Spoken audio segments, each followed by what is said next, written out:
Greetings. Good afternoon, Juneteenth family. Welcome to another weekly Lunch and Learn. In terms of business, if you have a dream, go for it, pursue it, work hard at it, because with anything that you want to do, it's going to come hard work. You know, if you don't put the hard work, you don't put the time into it, it's not going to flourish the way you want to. Maybe advice for anybody who's looking to start a business, like just do it. Start off small and then kind of expand. I know sometimes it can be overwhelming, but like once you're in it, you'll be like, oh my gosh, why didn't I do this long time ago? Love you. Tell yourself, I love me too. I love you, Omena. Love you. When you open your heart and your mind, you're opening up to your blessing. Yeah.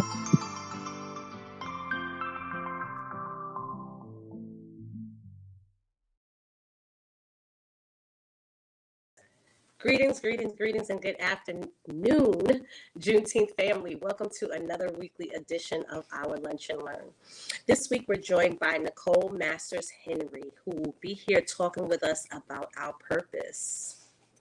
Come on up, Nichole. Let's talk about what's in our hands and finding our purpose. Hey, sis, how you doing? Welcome to Juneteenth Lunch and Learn. I am wonderful. Thank you so much for having me. I am so excited to be here. Well, welcome. So before we dive into our conversation about finding your purpose, can you please tell the community a little bit about yourself, where you're from, and how you found yourself on this journey of helping people find their purpose? So I am from Fort Worth, Texas. And I'm not sure if many of you are familiar. I know you all are broadcasting all over the country, but we are a wonderful little town. I always like to say that we are a big city with a small town feel. We still wave at neighbors when they drive by. Yes, we say y'all, so I may say that sometime today. People outside of the state always like to hear me say y'all. I am a Texas through and through girl. So I do say that often. But I found myself on this journey starting back in, maybe about 2005, 2006, as I was going through some really challenging times in my life. And one of the things I was determined to do was to find purpose out of what I was going through. It wasn't going to be in vain. The loss of our son wasn't going to be in vain.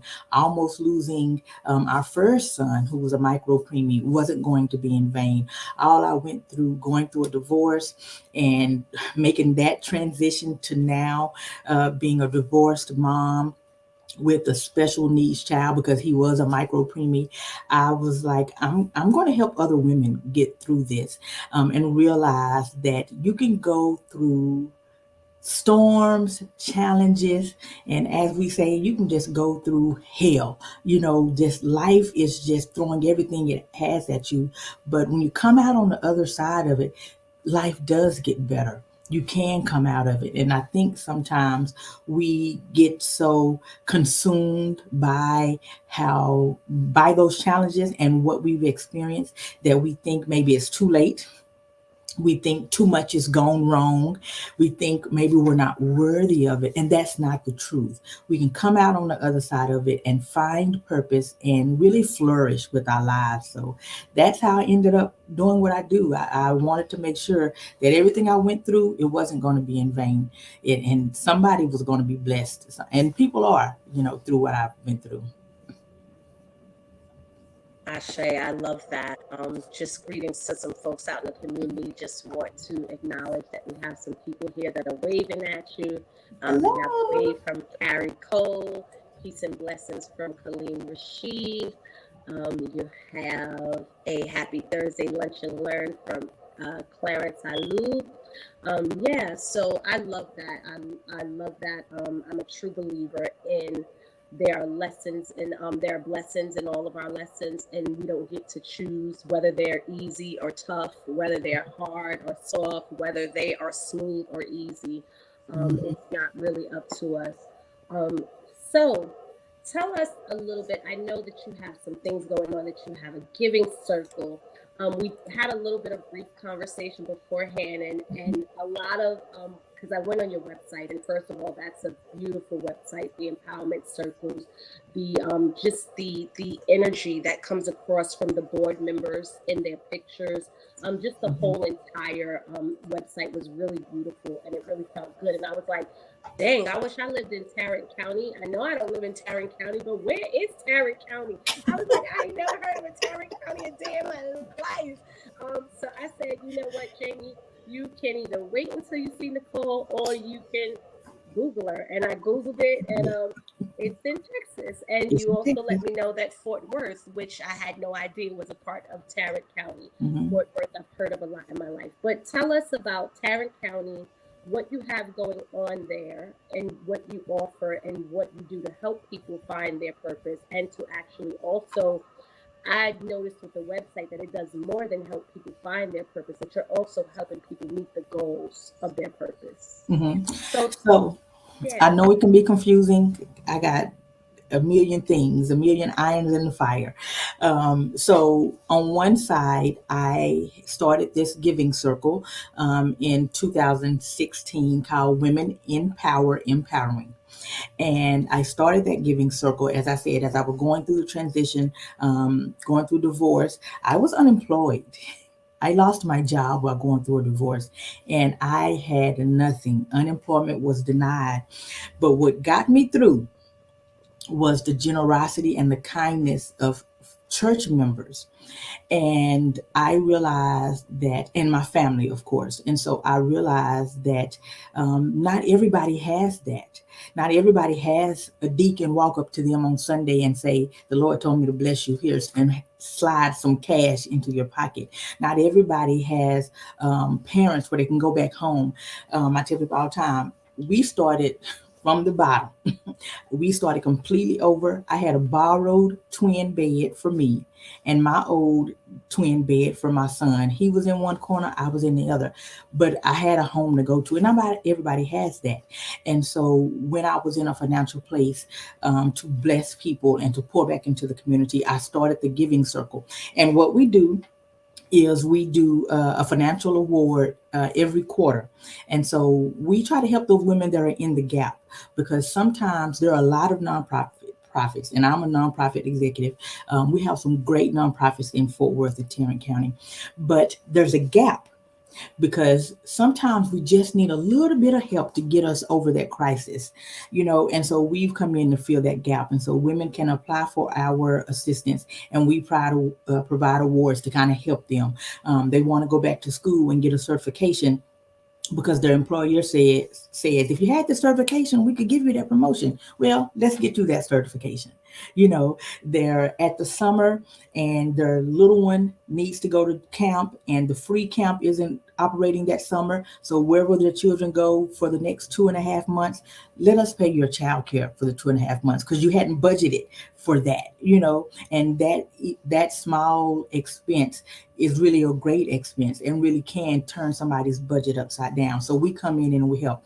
We also have every October a business award. October is a National Women's Small Business Month. And so to honor that month, we give an award to a woman-owned business that's in our community. And so it's used to help her with marketing, with her inventory, with training, whatever it is that she wants to use for her purpose of growing her business. And then also we just released this year, and we're excited about that. We have released a grant. So every year we do a grant for nonprofits now every spring. And we just awarded that. We released it in the spring and we announced it in August, where we help nonprofits to expand their mission. And it's for those that are missions aligned with ours, with empowering women. And so what we do is we're just a group of about 22 women. It's not a lot of us. And we have all committed to give X amount of dollars every year. And we put this money in this pot and we give it out. This money goes back into the community. And so it really has grown. We started, like I said, in 2016, and I invited 13 women to my house. And I said, I want to do this thing. We've all come a long way. Now let's go back and grab some other women and help them. And that really, I was inspired by, do you remember the National Association of Colored Women? I always loved that organization, and their mission was lifting as we climb. And I started researching and I couldn't find a chapter here. So I decided, well, then I'll start on. So that's what I do on that side. On the other side, when it comes to connecting people to purpose, I've launched my speaking career. And so I do vision board workshops. I do one-on-one strategy sessions, or I just talk with people and help them identify how to get your dream from dream to reality. Because a lot of times we do those cute vision boards, and what happened? Yeah. They sit on the wall, they sit behind the door, they're in the closet, they're in the trunk. But how do we really make things happen? And so I teach people those steps and strategies to get it out of your mind, get it on paper, and then put some action steps to it. And so that's how I help, women connect with their purpose. I love that. I love that. So since today we're in this smaller space and it's not actually one of your workshops that you're leading, or a session that someone's taking, and also I just want to stop and say hello to Celestine is in there. Hi, Miss Celestine. Just wanting to kind of come back to something that you touched on about finding your purpose through pain. So how do you help others, or how would you suggest to others to get to that center of their purpose through the pain? Well, first, we have to make sure that we've healed and done the work to heal and be intentional about it. A lot of times we go through experiences and we just want to breeze through it and get on the other side of it. But we do have to be intentional. Now, this is a little disclaimer. My master's degree is in counseling, so I believe in therapy. I'm also a minister, so I believe in therapy and talking to folks, but you have to heal. First, you have to heal. And so once you've started that process and started doing the work, and you get to a place where you're ready to move forward and you can move forward, like I said, I am a big believer that the things we go through are specifically designed and purpose to get us to where we're supposed to be. And so no matter how big or small, like you said earlier, no matter how big or small, how challenging that obstacle is, it's there for a reason. And so I think then we look at how can what I learned, because it may be what you learned from that experience. I have a friend that is phenomenal. And she is a real estate agent now, but her focus is really helping people with generational wealth. But it comes from her learning on her own, as like many of us as first generation, completing college, buying her first house, buying her second investment property. She had to learn on her own. So now she takes all that she learned when she was trying to overcome generational poverty to now help others. And she can relate and say, look, I know what it's like. I've been there. Two, this is what you do. So I think we take those lessons that we've learned and be willing to share it. Purpose doesn't always have to be some big stage. We're not all supposed to be some worldwide known superstar. just ain't it. But that's what we're looking for. But it's really the day-to-day. Purpose is fulfilled in the day-to-day actions. So just take it day by day. When that young lady calls you and says, I'm struggling, I don't know what to do, give her encouragement, share your story. When that person stops you in the grocery store and you can tell that mom is frazzled and she has toddlers that are crying, remember when you were that mom and just be a help. And so first I would say heal. Second, I would say take the lessons that you've learned from your own journey and use them to help somebody else each and every day. It doesn't have to be big. Third, what really brings you passion? What brings you passion? We have been taught that, we get a good job, we stay on that good job, and, that's all that matters because you're able to pay your bills. But does it really bring you joy? Yeah. I was going to say, what is it they say? Look at those things that you would do for free that you wouldn't mind doing for no money, and those are the things that would make you the Those are most. the things, you know. The question that I asked at the beginning of the vision board workshop is, what does your best life look like? Mm, mm. What does your best life look like? And some people, their first response is, oh, it is on vacation every day. That's great. And that's wonderful if that's where you are in your life. But for most people, the response is, oh, I would really be starting that girls group that I've been wanting to do for years. I would work with teenage boys. I would help with single moms. I would do a food pantry at my church. You know, So, in other so words, what comes up a lot is that they'd be doing their passion work if they could. yeah, yeah. You could, and so those things, and then you find how you can do that. Is there somebody already doing it that you can support by volunteering? You can support by giving financially. You can support by serving on their board. And if nobody's doing it in your area, then why Get it, aren't you doing it? Why get it can't you do started. it? And you Mhm. get it started. Yeah. So yeah. And speaking of getting it started, for those who maybe their passion lies in an area where maybe they want to start a nonprofit, what has that journey been like for you? Can you share some of Whew. that? Listen, it ain't no joke. So for me, my day job where I'm at right now, I am an executive at a pretty good sized nonprofit here in Tarrant County. But on the side, like I said, I have the Giving Circle. I also assisted my home church where I grew up at with launching their nonprofit. And then I've started a small housing nonprofit called Shared Worth. And so I think first, make sure that you starting a nonprofit is necessary, because sometimes people think, well, I want to do this thing with young boys, so I want to start a nonprofit. But it may not be necessary, because again, this may just be a program that you offer out of your civic organization, out of your church, or that you partner with an agency that exists. It doesn't mean you have to go reinvent the wheel. If you determine that it is something that you need to do, and you need to be had that status as a nonprofit, it's not really hard. And I'm gonna speak to Texas, because in Texas, every state is different.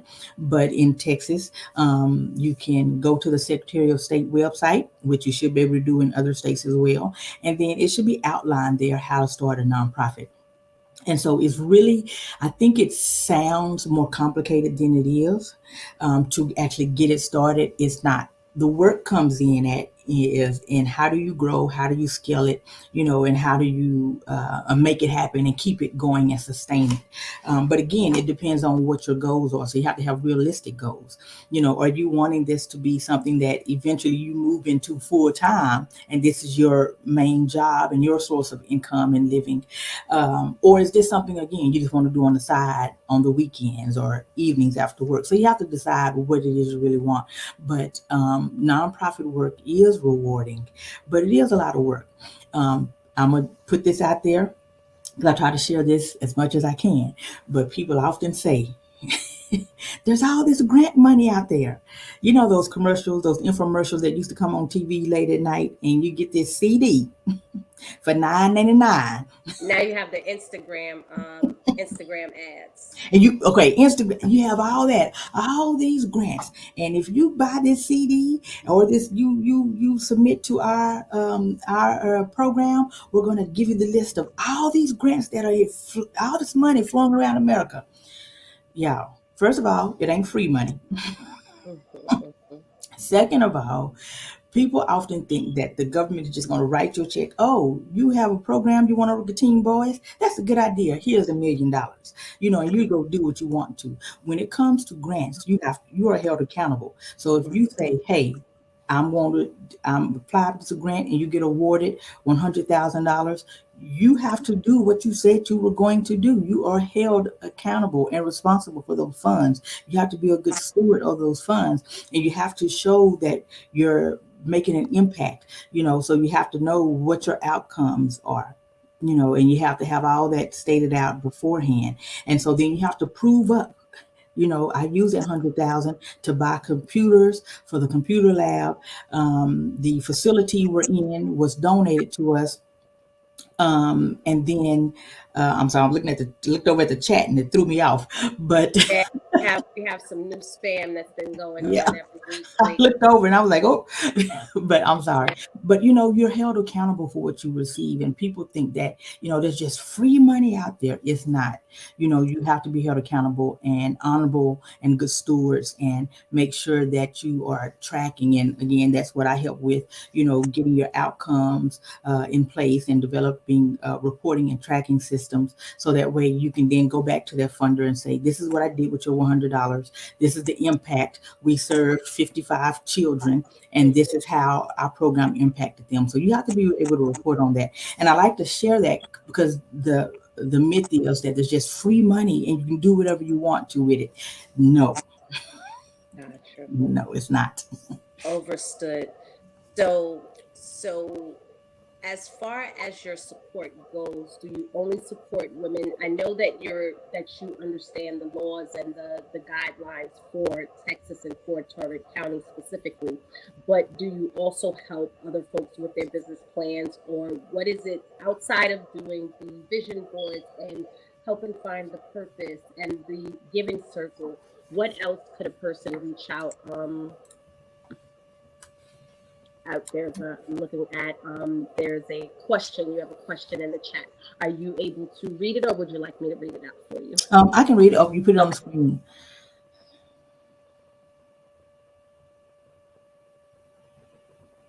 So the 501c3 status is the nonprofit status. So if you, and like I said, there are times when you may not really need it, but then there are times when you do. And it sounds like you wanted to partner with the city and they asked if you were an established nonprofit 501c3. So then, yes, you would need that. To have partnerships with entities like the cities, local government, municipalities, you will likely school districts, you will likely need that 501c3 status. Yeah, it is a requirement, but again, it's not hard. And I know people don't like me to say this, and they say don't tell people that, but I like sharing truth. There are also all these ads out there, pay me $4,000 and I help you establish your nonprofit. I think the challenge that a lot of people come up against when it comes to the 501c is probably C3 is a lot of the same challenges that comes up in a lot of areas that has to do with paperwork, and a lot of paperwork. I think people they get a lot of it what comes up for me is the systematic challenges, that it's really not the actual filling out of the paperwork. It's the bureaucracy. Things that'll come behind it that are not necessarily for us. Those stories that we already have in our heads, that we're not going to get the support that we need, that we're not going to get the grants. Those different challenges are what I really think is what, because I'm thinking for myself, because I'm definitely, this resonates for me when it comes to the thought of filling out paperwork. I actually paid for a company to do my business filing for me, and I paid them $35 a month, but I don't have to do anything. And I actually, for me, for the $35 a month, it works for the 12 months. But if they wanted $5,000, I wouldn't have given them that. If that's what they were looking for that broken down into 12, they wouldn't have gotten that. I would have had to sit my butt down and push through whatever story. So, sometimes it's about what's relative to you when it's time to pay for services, but also knowing what's really behind me not doing that paperwork, like what's under the surface. And I know for me, what's under the surface are those things, those stories that are living in my head that are telling me that it's a waste of my time anyway. Yeah. So I think, two things. You're right. So there are those programs out there that are more reasonable, and that's a really good price, the $35 a month, because it is the paperwork, but don't let that intimidate you. Because it can be done. And if you can navigate it yourself, again, I have not looked at other states, but here that team, the Secretary of State team, and on the website is very detailed. But if it's not, find those folks, that that have done it, and ask them, how did you do that? Can you help me? Can you look over it? I want to do this. What do you think? Find those people that you can look at, or find somebody affordable, not somebody that costs $4,000 or $5,000 to do it. That is not necessary, but find those folks that have done it and will be willing to share. So don't let it intimidate you. It can be done. But then, yes, we hear all these horror stories about there are challenges for people of color and nonprofit organizations that are led by people of color, that we don't get the same grants and access to funding. And so I think that's twofold. One, when it comes to our donor base, what I've seen working in nonprofit is that a lot of time donors and board members, they refer and connect to people that they know. So who do they know? Yes. People that look like them, that are in the same financial situations as they are. I was on the board of one nonprofit, and the gentleman walked in with a check. He was like, "Oh, I was talking to my neighbor, and I told him that I was coming to a board meeting, and I told him about the organization, and he gave me a $10,000 check." Wow. Beautiful. I don't. If I go tell my neighbor that I'm on my way to the board meeting, they're gonna say, "That's great." Y'all. They're not going to say, "Let me drinks." Right. They're not going to put out a $10,000 check. So we are sometimes limited in because of our sphere of influence, and so we have to get outside the box, and we have to be willing to try to break into those other communities. And where are these people meeting? I'm not a golfer, but a lot of folks golf. You have to think outside the box to find those people and make those connections happen. But then also don't limit your neighbors, because you never know who you're going to talk to. I was at dinner with some friends, and a friend just popped on. We were at dinner, and this gentleman just sparked up a conversation with us. And by the end of it, I had secured a $10,000 check for my organization here that I work for, but we have to be willing to put ourselves out there and have those conversations, and always be looking at the opportunities, because you never know.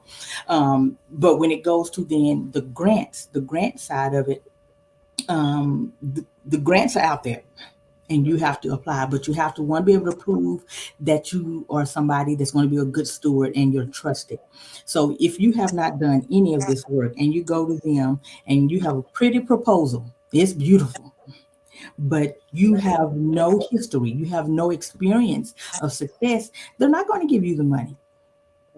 Again, because we think that there's just all this free money out there, that when we apply for grants, we're just going to get it. That's not how that works. You have to be able to prove that I'm going to take your funds and do something with it. And you prove it by showing your history. So I often tell people that want to start nonprofits, while you're working on the paperwork and documentation, getting that together, start volunteering and providing this service for free.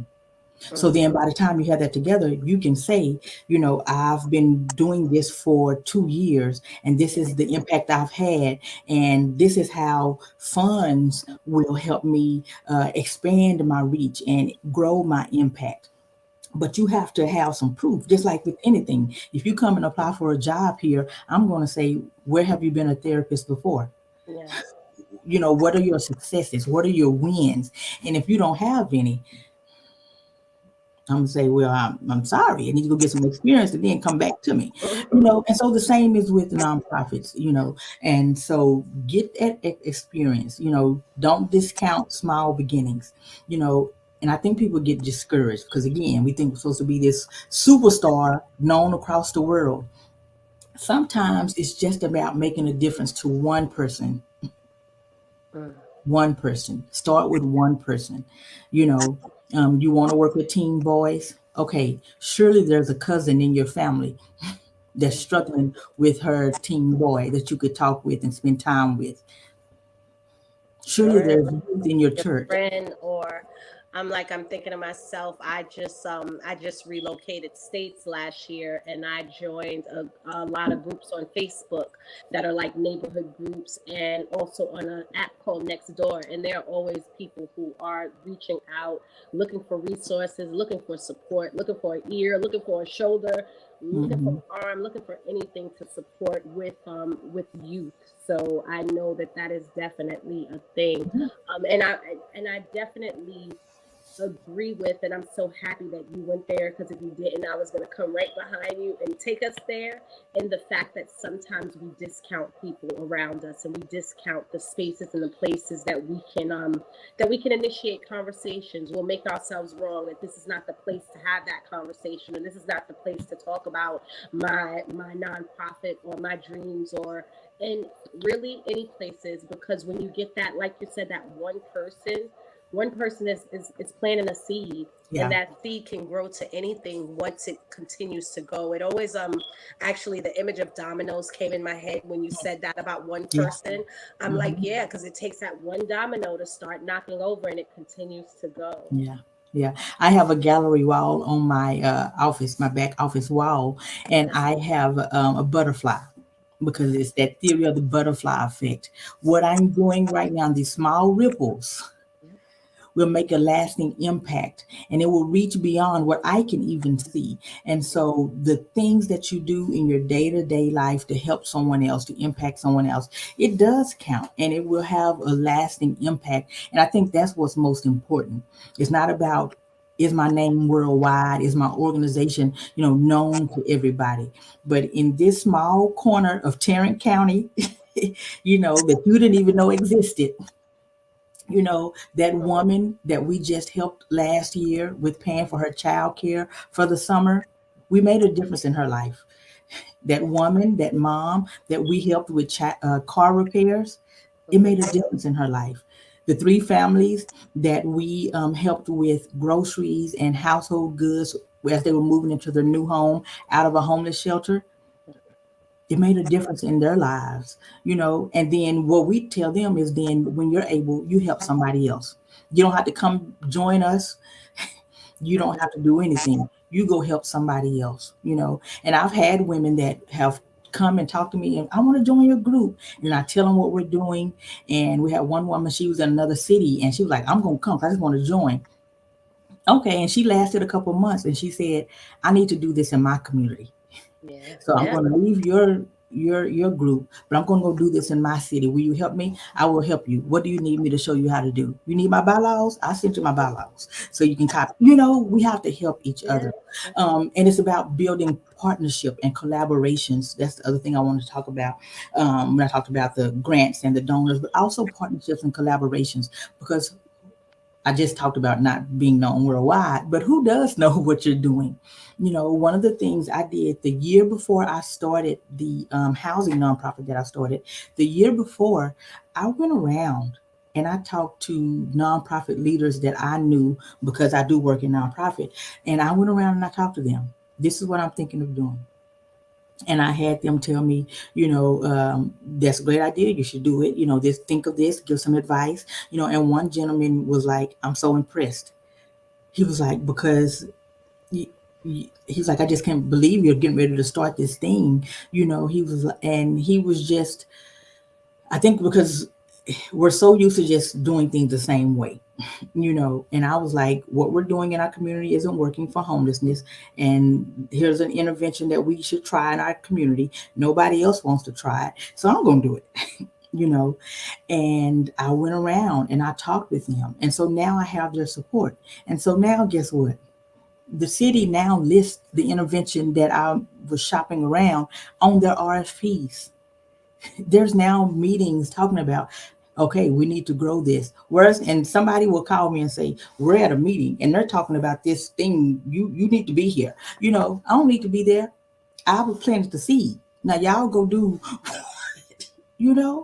And so we have to be okay with talking to people, getting out, asking questions. We don't have to know the answers. And it's okay to tell people, I do not know the answers. Can you help me?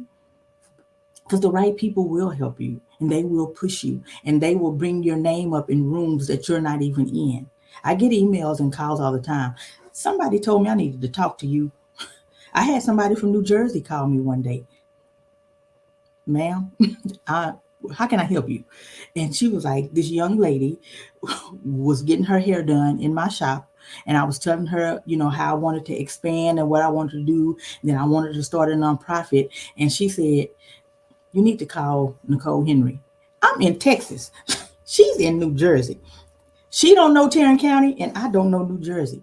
But, people, when you get out there and you are doing good work and you are known to do good work and you have a good reputation, and you open up your mouth and you share, people will, speak for you. People will advocate for you. People will help push your cause. So I think you have to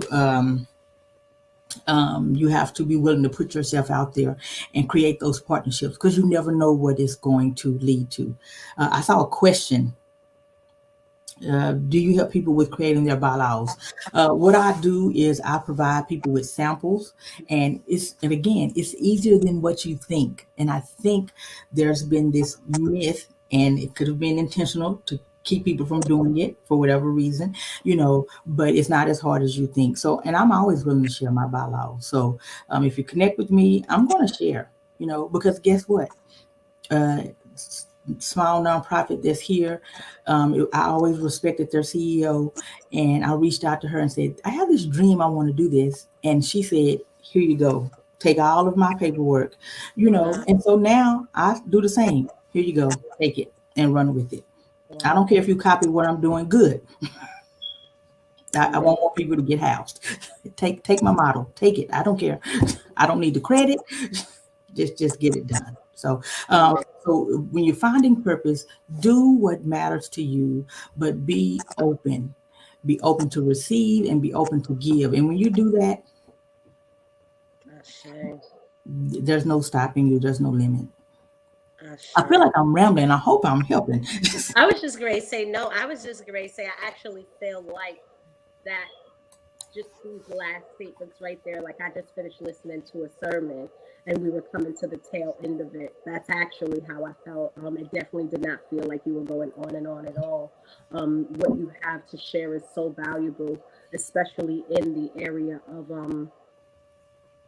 people stepping out of their own ways, because sometimes we're really just literally in our own way, and we really just need to hear the words that you're putting out to see that there are still people that are willing to give of self without strings attached. So it definitely, you have a thank you. Thank you, very helpful. And your contact information was definitely just dropped because I was going to go there, but Keisha is like right on it as usual. So she dropped your social media and your Facebook information.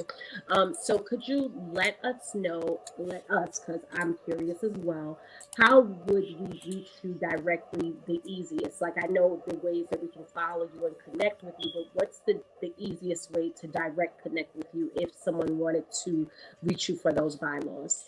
I actually was just dropping it in a private chat to Keisha. I was like, I don't think I gave you my little link. So I just dropped that in with Keisha. If somebody wants to have a 60-minute strategy session with me, that's there. And then also I'm going to drop the link if somebody wants to have me come as a speaker, that's there as well. And listen, I like to help people. Like I said, I like I like to support people. So how many folks do we have on your stream? I can't tell, but maybe we'll do a little raffle for somebody that's at your one of your followers, and I'll give a free 45-minute session. So if you can choose someone, and I'll offer a free session for your followers, for one of your followers. All right. So how do you feel about the person that's been interacting with you the most today? Great. The questions have come from the same person. Okay, great. Is that Colleen? Yes. All right, Colleen. Sir, so Colleen, yeah. Do you accept? Let's make sure he accepts first.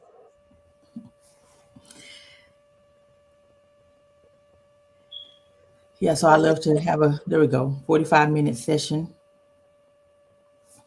And if he would click on that link that she dropped that says strategy session, and he said accept. So great. So click on that link for the tiny URL for the strategy session. Tell me who you are, because I may forget. And I'll be like, who is Kaleem? Put that in the note, and then we'll get something scheduled. Yeah. Yeah. It's Beautiful. I all love about giving. It's all about giving, and supporting each other. And if we don't help each other, who's going to help each other? Amen. Amen to that. Amen to that. Who's going to help? Nichole, it has been a pleasure having you here today. I've really thoroughly enjoyed this conversation. I am a person that operates through purpose every day. I have to do something, Mhm. even if it's minute, that has to do with, and even if it's Mhm. for self, because I do know that for a fact my purpose is helping others cope, deal, and heal by many means necessary. And Yeah. that's because I've learned how to cope, deal, and heal by many means necessary. And if I'm not doing that, then I'm no use to anybody else. So even if it's just something for me, I've learned to even frame it that way, to help myself go easier on myself. Because there was a time that it would be like, if I didn't get this done today, oh, I'm a failure. Damn Right. everything to hell. Go easy on yourself. And I end my workshops talking about going easy on yourself. Give yourself a break. Take a Right. step back sometimes. Look at the wins you've had and celebrate them. And then look at the challenges and learn from them. Take a break and then move forward. You remember that little car, that little toy car that when you would have to pull it back and you can feel the Mm-hmm. tires, and then you let go and then it propels. Sometimes you have to take a stop and pull yourself back, and then you'll be able to be propelled to your future. Sometimes that step away, that step back is absolutely needed. What I encourage people, because self-care is the big word right now, but going to get a manicure isn't self-care. Self-care are activities that replenish your soul, that feed your spirit, that rest your mind and rejuvenate you, things that feed you. So find what feeds you, because we're so busy working and fulfilling purpose and looking for purpose and doing all of that we get burnt out. You can get burnt out in purpose. So you need those moments to do what feeds you, and take care of you, because we know the old, demonstration, of the mom on the airplane. She has to put the mask on herself first and then take care of the child. But you have to put the right mask on yourself first, one that's going to Like breathe that. life back That into you. so what I heard through your share is that all self-care is not soul care. It may be self-care, But it's not. but it's not soul care. It's not soul care. It's that surface stuff that It's barely that surface scratches level. what's going on under the bottom, that really needs the nurturing and the healing and the comforting and then I really say the nurturing, because that's where you're able to relax and to settle down and to actually Hmm. reflect and to see what lessons there are through everything you've gone through. Because when we're just so constantly busy, either Hmm. beating ourselves up, beating the world up, Hmm. beating the universe up, beating God up, beating whoever it is for whatever we're going through, we're actually not realizing or learning what we're supposed to be learning. So in that Yeah. soul care is where I've really learned to process and to really start Hmm. to see what is it that I'm supposed to be learning, and how does this, because it all has to do with my purpose, and how does it actually fit into my Yeah. purpose. um Absolutely. I Listen, could we talk can about get this this going. the conversation of purpose. I could talk about all day long. Like we could go on and on and on about purpose, because it has so many layers to it. Like Hmm. you mentioned at the top, there's the healing, there's the planning, there's the finding the goals, there's the clarity that's needed, because sometimes we think that it's one thing that we want and it's really something else. Yeah. It's so many layers to the conversation of purpose. Earlier was mentioned about our vision, passion, and purpose, and yeah, we can totally go on We all keep day. on talking. I sure could.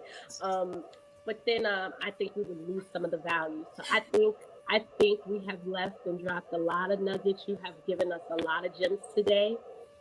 And I would definitely have you say whatever you'd like to say to the community before you depart today. Okay. I definitely thank you and look forward to seeing you behind stage. Okay, well, I thank you all for having me. I thank you all for engaging in the chat. I've enjoyed my time with you, and I would just say do it. Do it. Do it now. Take a step tomorrow. If I can give some homework, I want you today, when you get home from work or after this ends, I want you to write down what is one thing you can do today towards your goal, and then do it. Love that. I love that. Thank you, Nichole. It's been a pleasure. Well, community, I hope that you guys, like I said, got a lot of gems and a lot of takeaways from Nichole's conversation today. And please do reach out to her. Next week's guest will be Dr. Kristen Guillory, as she'll be speaking about public speaking and how to authentically show up and how to command a room and a premium for what you do. And thanks for being here with us. See you guys next week.